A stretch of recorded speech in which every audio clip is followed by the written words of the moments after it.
I came across one of the strangest car mods in automation. Apparently, this BMW Isetta mod body can use the largest engine in the game. I'm going to see how well a 1.5 meter wheelbase body can handle a V16 engine with a displacement of over 22 liters. Hey guys, it's TRIZE here, and let's get on with our build. So with the panel material of this here 4-wheel version of the Isetta, not the 3-wheeler like it is in real life, so the panel material, just to keep this on the ground per se, and make it heavy, start off with steel panel material with a monocoque chassis, also steel again for the chassis material. And for the engine placement, it can't be on the front, so I'm guessing a mid-launch fusion would work with a McPherson front suspension and McPherson front and back. Let's try this out. For the engine, like I said, V16 with the block material, I'm guessing aluminum build to make it a little bit more realistic per se, rather than magnesium, which isn't the great in terms of power density and thermodynamics. And the engine, max this bad boy out for the bore and the stroke to 120mm each to get the engine size to 21,715 cubic centimeters for the family capacity for the engine, which will be a lot more in just a little bit. So for the heads, dual overcam 5 valves, make it aluminum also. And in honorary of the Ellisbury update this game, which is version 4.3, with the variant capacity, you can upboard the engine for the first time.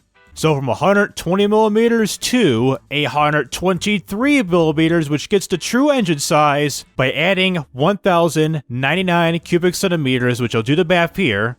That equals to 22,814 cubic centimeters for this engine. And the crank cowl rods and pistons for the internals, let's do billet steel, and I'm guessing titanium with some regular old forged heavy pistons with a harmonic damper because we want this engine to survive being how big it is. And compression, all this right here, I'm guessing VVT for all cams. Everything else, let's change this a little bit later. It'll be naturally aspirated, no turbocharger. And for the fuel system, pretty much the best of best. So direct injection throttle per cylinder race intake. Fuel as is, I'm guessing. And the headers, let's do tubular long headers with a dual exhaust, no cats and no buffers. Keep it at 50.8mm, and we got a problem here. Cowl rods have failed due to excessive RPM. That sucks, so let's jack up the quality.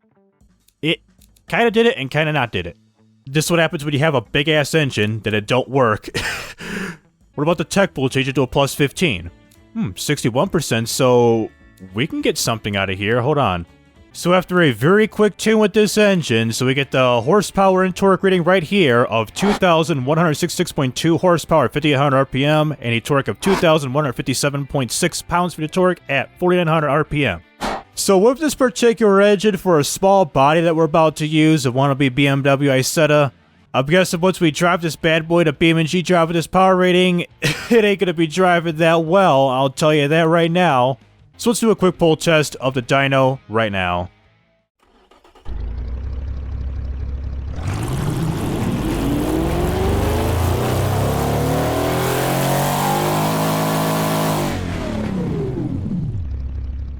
So a pretty conventional red line for most engines, but this idles up to 500 RPM. Interesting. For the drive type of this bad boy, let's probably use the all-wheel drive system. I'm guessing all-wheel drive helical system with a dual clutch 6-speed, 7-speed with the top speed. Jack this up, I'm guessing. For the tires, what the hell are up with the front tires being so insetted to the body and the rear not so much with this little panel gap and the wheel well and everything in general. So let's start off with Radial semi-slick tires, 125s. This ain't gonna work, chief. It recommends the front. I got 205s right now. It recommends 267s up front. How about the backs? 212s? Let's see. Oh no, the freaking tires are poking through the body. Time to do some freaking body work once I design the car later on in the video. In the tire diameter, I'm very concerned about this, so let's jack this up. It's still poking through the body, equipment through the wheel well. Oh man. I guess 520s would work with some 12-inch rims. It could probably work out. So for the brakes, I'm guessing carbon ceramic 3 pistons and 220s up front, and carbon ceramic 2 pistons, 200s in the back. And for the under tray, let's probably choose a fully clear under tray and increase the brake airflow to a 25. The interior. Well, we can see here the engine has taken over the entire inside to the interior of the car. So if you want to get in the car, you're going to be sitting on the engine. But assuming we do have an interior, it'll be a single-seater with a, let's do basic interior and a basic AM radio. And the safety aids and all that good stuff. Let's choose manual rack and pinion. Make it easier to drive, traction control with ABS brakes. Add some basic, standard 1970 safety standards. We're going to be stuck in the past here. And for the suspension, finally, do some progressive springs, adaptive dampers, semi-automatic sway bars, starting with the sport preset. And we're doing pretty good in terms of over and understeering, so in the middle with drivability, we're in the middle between understeering and oversteering, and for the sportiness factor, just a smidge on the understeering margin. And the brakes are suffering from severe brake force. Front brake force is too low. I agree, and the rears are OP. Drop the rear brake force. And we about cured it. And checking out the top speed, 330 miles an hour, 329.5. Let's lower this until we get a good amount up in here. So I'm guessing 337. Yeah, 337 will be the top speed that we're going to be setting for this car. So I don't see anything else to improve the car, so I might as well design this car right here in a time-lapse video of trying to design a not-so BMW Isetta in the year of 2020. So let's commence the time-lapse portion of the video of designing the car right now. So for the design of this car, it was a slow-paced build as I overthought the entire design process. I started out by expanding the width of the body to make up for the wide tires. Then I got to designing the front end, which took me some time to complete. I started off by adding the door handle to the front of the car, just like the Isetta. Then I tried to find a good conforming chrome bumper, of which there are only a small handful to choose for this particular car. Next, I slapped a pair of headlights and a Brazilian license plate because you can scan the QR code on the plate to watch an awe-inspiring video that the mod author included. Also for the front, I thought about adding a couple of front vents after doing the turn signals on the bottom, but I thought about adding the vents would be a little bit too goofy doing so. I end up adding some large side vents that I've struggled to place, which took me a while, which cools both the engine and the rear brakes. Heading towards the back, it was fairly simple without the overthinking part. First, I tried to put the gas door on the side of the car, but it didn't seem to fit well. I initially ditched this for the manufacturer's badge and the rear vent. After placing the rear vent on the back of the car, I had a light bulb moment and placed a chrome gas cap embossed with the manufacturer's logo, which is Jank, a Slavic-based car company similar to Yugo. After placing the logo on the gas cap, I repainted the car with a two-tone blue and white paint job to cap it off. So after getting everything done with this build, here's how it came out. This is the 2020 Jank M23. This tiny car somehow houses the largest V16 engine of all time. Coming in at over 22 liters and 2100 horsepower, this is the ultimate death trap for its size. Alrighty, so finally I got the Jank M23 all built up in here. That's very simply made with like 20 fixtures or something like that, trying to not look like but kind of look like a BMW Isetta. So before we export this car to BeamNG.drive, despite these problems that we got going right here, such as the brakes are suffering from severe brake fade, the car's rolling will being too high, the weight of lack of power steering, the brakes suffering from brake fade, the gearbox reliability is too low, the counter is experiencing high RPM stress, semi-slick tires being used, the front tires are narrow. Let's go to BeamNG.drive to see how this car drives. So here we are at the modded map of the Special Stage Route B, which I don't think I've used this map before, I don't think so. So we got the car spawned up as so, and we're reading of the speeds of 1 to 2 miles an hour with this aggressive burble. Just listen. God damn, that sounds pretty aggressive. So we got the car spawned up in here, lights all work, turn signals work. Yes, they do. The white turn signals, the back ones are okay, and why are the brake lights also white? Interesting. So anyways, as we're right here, let's do our base performance test if it's capable of doing so, by starting off with the 0 to 62 acceleration test, followed by the 62 to 0 brake test, and lastly, a top speed run with this tiny-ass, big-ass V16 vehicle. So start off the 0 to 62, starting now. Oh my god! Electronic stability control is going mental. 0 to 62, technically 63, in 3.18 seconds of 145.75 feet, and we're down to a stop. What if I turn off traction control? even better, 2.57 seconds of 117.70 feet. I might as well count the one without the, traction control. Yeah, let's count the one without the traction control. Alright, hope this is consistent. So it's showing 6.2 in the airspeed. Hit the brakes. A little bit of a lockup. 6.2 to 0 in 2.34 seconds of 106.38 feet. So it did claim in automation we were going to get, stop going, some extreme brake fade, but it appears that we haven't got brake fade just yet. Even though a 6.2 to 0 ain't jack, but once you throw us onto a track a little bit later, then we'll really put the brakes to the test. So top speed run. Without traction control yet again. Still under 3 seconds of 0 to 60 and well over 100 miles an hour.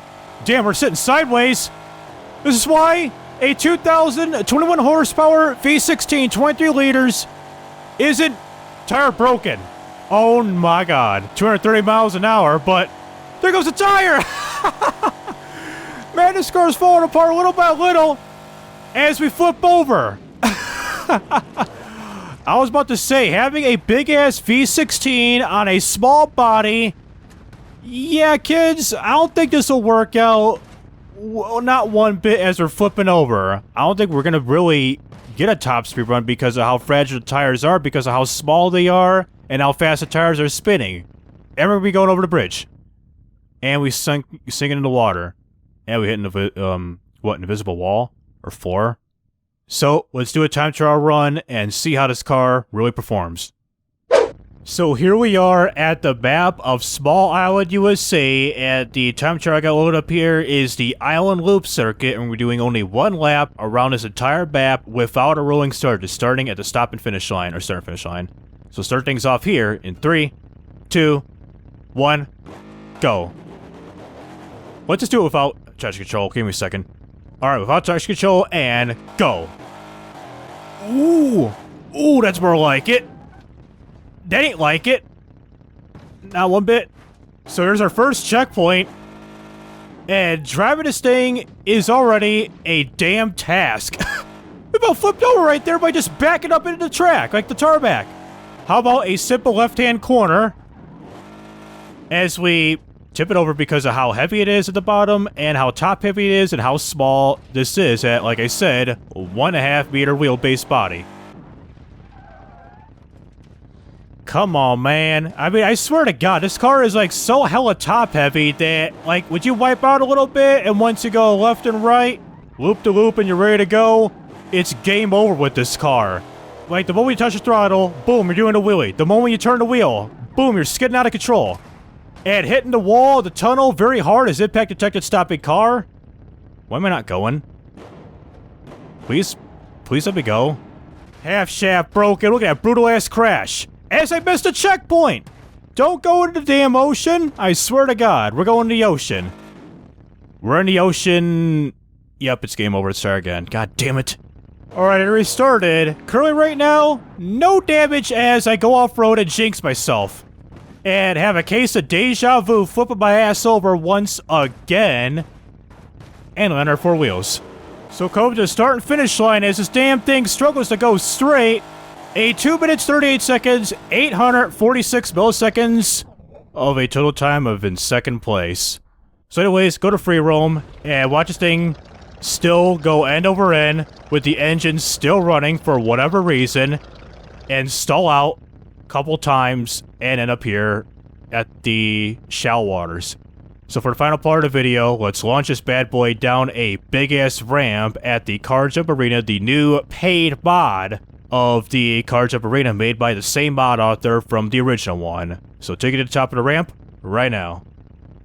So here we are at the top of the ramp. We got the green lights yelling on our face rather than the previous 1, 2, 3, 4, 5 and the green lights. So accelerate we go with traction control on to sport mode. And let's just go to 70 miles an hour and roll over like that, which was not my intention. But let's see where this goes. Into a pool and mid-engine broken, and wow, look at how hollow this thing is from high to chassis and the engine being detached. Damn. Alright, let's see how this goes. 150 miles an hour and substantially climbing. 4 at the end. 215 is our exit speed, and we're going to be doing a front flip. Yes, we are, and we're going to be landing at the just shy of 600 meters, which we'll fine-tune this. So we landed at the 590 meter mark. That is pretty impressive for this car. Full time we go. Main engine broken because of that collision. Into the sand we go, flipping that overhead, doing some ninjutsu stuff because the engine wants to be detached, but it doesn't want to because that's how automation BeamNG for cars work. And still want to do so. And now we're at a rest. That was going to do like one more thrust, but it didn't. So let's flip this over and check the aftermath destruction. So we got the engine right here. Let's get a size comparison. Can I do so or no? Alright, best by abilities, let's line the engine up. So here is the engine, and here is the car. It may not have to be the most prettiest comparison, but you can see of this big-ass 23-liter V16 placed on this car body, you can see that the engine is pretty much the entire width, length, and all that stuff compared to the jank M23. And in terms of the damage, we got the engine messed up and the car messed up. This thing's been shifted up a little bit, and impact detected stopping car with the hazards going off. Interesting. So elsewhere, yep, you can see, oh, it's that bulb right there. Oh, at least that little indicator light is still working. We'll give props to that. So with the jank M23, aka the wannabe Isetta with the big ass 23-liter V16 engine making over 2,000 horsepower, this car is a clear example why you can't have a big engine in this small type of car body. So kids, if you were to make a car body like this, stick to the old small like 500 cc's, a 3-cylinder, or just small engines in general. Don't use a big engine because, well, it's just purely unstable and a pain in the ass to drive. So anyways, that'll do it with automation and BeamNG.drive. And for those who are interested in this type of content, please be sure to like and subscribe so you won't miss out on any videos like this in the future. So this is TRIZE rising up and signing out.